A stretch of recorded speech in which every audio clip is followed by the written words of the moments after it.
যতটাই শুনি অবিশ্বাস্য মনে হয় এটা কি আমাদেরই জগৎ, এটা কি আমাদেরই সমাজ। সামান্য একটা দৃশ্য, এই দৃশ্য বড় করুণ দৃশ্য। আপনারা সবাই সঙ্গে ছিলেন, কাজে আমার নতুন করে বলতে হবে না যা যা দৃশ্য, যা যা কথাগুলো বলা হয়েছে। এটা বর্ণনা যদি দিতে হয়, শব্দ যদি ব্যবহার করতে হয়, তাহলে বলতে হবে একটা বিভৎস দৃশ্য। এটা মানুষের মনুষ্যত্ববোধ বলে কোনো জিনিস যা আছে সেটার থেকে বহু গভীরে নিয়ে গেছে। এটা নিশ্চিহ্ন করার জন্য মনুষ্যত্ববোধ যেন কারো না থাকে। নৃশংস অবস্থা, প্রতিটি জিনিস যে হয়েছে এখানে যতটাই শুনি অবিশ্বাস্য মনে হয় এটা কি আমাদেরই জগৎ, এটা কি আমাদেরই সমাজ, আমরা এটা করলাম। এবং যারা নিগৃহীত হয়েছে, যারা এটা শিকার হয়েছে, তারা আমাদের সঙ্গে আছে। তাদের মুখের থেকে শুনলাম কিভাবে হয়েছে। কোনো ব্যাখ্যা নাই। এটা ব্যাখ্যা থাকলে কিছু একটা হলে মানুষ বোঝে যে এটার কারণ ছিল। এটা বিনা কারণে রাস্তা থেকে উঠিয়ে আনার মতো কথা। বিনা দোষে কতগুলো সাক্ষী সাবুত হাজির করে সেই যন্ত্র, ওই এক্সপ্লোসিভ কতগুলো গাড়ির ভিতরে ঢুকিয়ে দিয়ে তারা বলছে তুমি সন্ত্রাসী, জঙ্গি, এইগুলো বলে বলে তাকে নিয়ে আসা হয়েছে। এবং এইরকম ইন্টারোগেশন সেল, এরকম টর্চার সেল, এরকম টর্চার সেল সারা বাংলাদেশ জুড়ে আছে। সেটাও শুনলাম আজকে। আমার ধারণা ছিল যে এটা বোধহয় এখানে আয়নাগর বলতেছি কয়েকটা আছে, এখন শুনতেছি আয়নাগরের বিভিন্ন ভার্সন সারা দেশ জুড়ে আছে। কেউ বলছে 700, কেউ বলে 800। এতে সংখ্যাও নিরূপণ করা যায়নি পর্যন্ত। কতটা আছে, কতটা জানা আছে, কতটা অজানা রয়ে গেছে সেই জিনিসগুলো। আমরা এমনি শুনি আইয়ামে জাহেলিয়াত বলে একটা কথা আছে। এই গত সরকার এই আইএমএ জাহেলিয়াতকে প্রতিষ্ঠিত করে গেছে সর্বক্ষেত্রে। এটা তার একটা নমুনা। আর আমি কমিশনকে ধন্যবাদ জানাচ্ছি, তারা বহু কষ্ট করেছে। অন্যান্য কমিশন তো তারা করেছে, অন্তত তারা নিজেদের ঘরে বসে করতে পেরেছে। এদেরকে গুম কমিশনের যেটা, তারা কোদাল এগুলো আবিষ্কার করার জন্য আসতে হয়েছে, তাদেরকে বের করার জন্য। কিসের মধ্যে লুকিয়েছিল, কারা কি করেছে, এখনো ধ্বংসাবশেষ আমরা দেখতেছি। কাজে আমরা দেশের যে চূড়ান্ত অবনতি, চূড়ান্ত রূপ দেখলাম সর্বক্ষেত্রে, এটা তার একটা প্রতিচ্ছবি। কাজে গুম কমিশন যেটা আমাদের সামনে নিয়ে আসলো, সেটা হলো যে কি পরিমাণে একটা দেশকে সর্বদিকে ধ্বংস করা যায়, এমনকি মানুষের একেবারে সামান্যতম যে মানবিক অধিকার। 25 বছরের ওয়ারেন্টিযুক্ত দীর্ঘস্থায়ী দরজা প্রোটেক্টর, আধুনিক ও মজবুত দরজা, সেটুকু থেকে বঞ্চিত করে রেখে দেওয়া হয়েছে। আজকে এটা জাতির জন্য একটা বড় চূড়ান্ত রকমের একটা ডকুমেন্ট হবে। আপনাদের সাক্ষী রেখে আপনাদেরকে নিয়ে এসে আমরা শরিক হলাম এটাতে। যারা এই ভুক্তভোগী তাদের সঙ্গে কথা বললাম, কয়েকজনের সঙ্গে। ভুক্তভোগীদের সংখ্যা আমার জানার মতো 1700 প্লাস, 1750 প্লাস এরকম যারা ভুক্তভোগী। অজানা কত এটা তো আমরা আর জানি না। কেউ বলে যে এটা 3000-এরও বেশি হবে। কাজে সেটাও আমরা ধরে নিলাম যে একটা সীমারেখা দরকার, যেটা আমরা অজানা, এটা কেউ প্রমাণ দিতে পারেনি। এই যে উদাও হয়ে গেছে, মানুষ নিশ্চিহ্ন হয়ে গেছে, কেউ বলতে পারছে না সে কোথায়।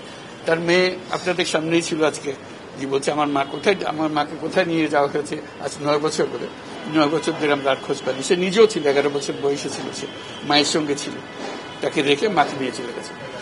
এই হলো সামান্য একটা দৃশ্য। এই দৃশ্য বড় করুণ দৃশ্য।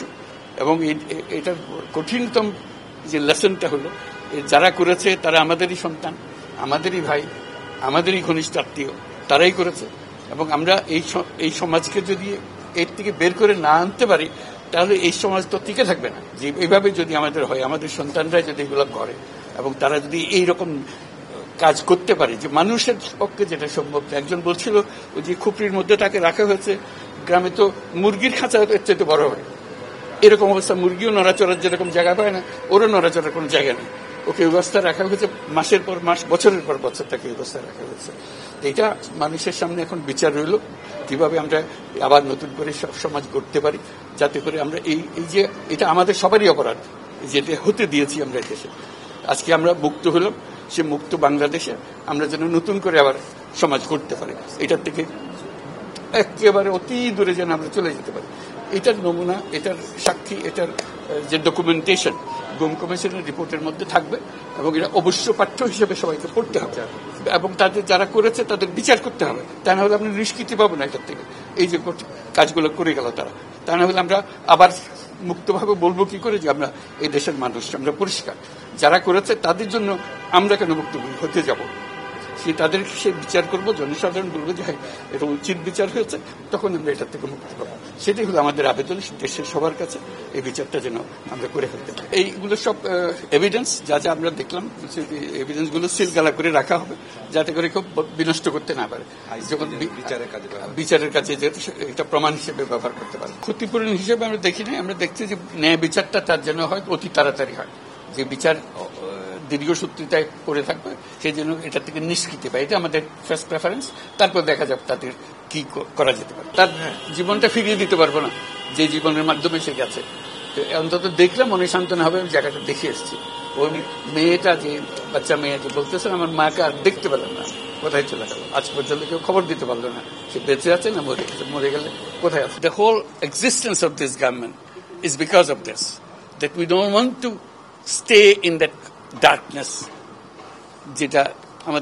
that has been created around us. So we want to create a new environment, new, as we say, new Bangladesh, as the students have been claiming all the time. So that led to the reform commissions.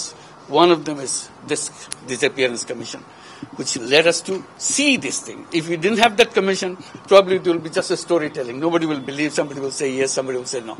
Now they have concrete proof, and now they will go to the justice. So this is one step. And then what happens to the rest of the institutions? You are dealing with something that have done. Will this be repeated in future? That's something we have to make sure that it's not repeated in future. No way. Nowhere near it. This is the worst ever in the whole world possible. So we don't want to have anything to do with it. We'll be as normal as any civilized human being could be.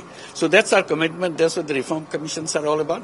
And since you asked the question, I'm very grateful to the commission for taking the trouble. It was not an easy job. They had to fight in all directions to discover. This is a whole discovery mission. It's not as simple going and taking evidences and writing reports about it. So they had to really detectives in very serious way. And they're still worrying about whether we can skip the evidences as they are after all this thing happened. So this is our commitment. We want to create that society and that world for us.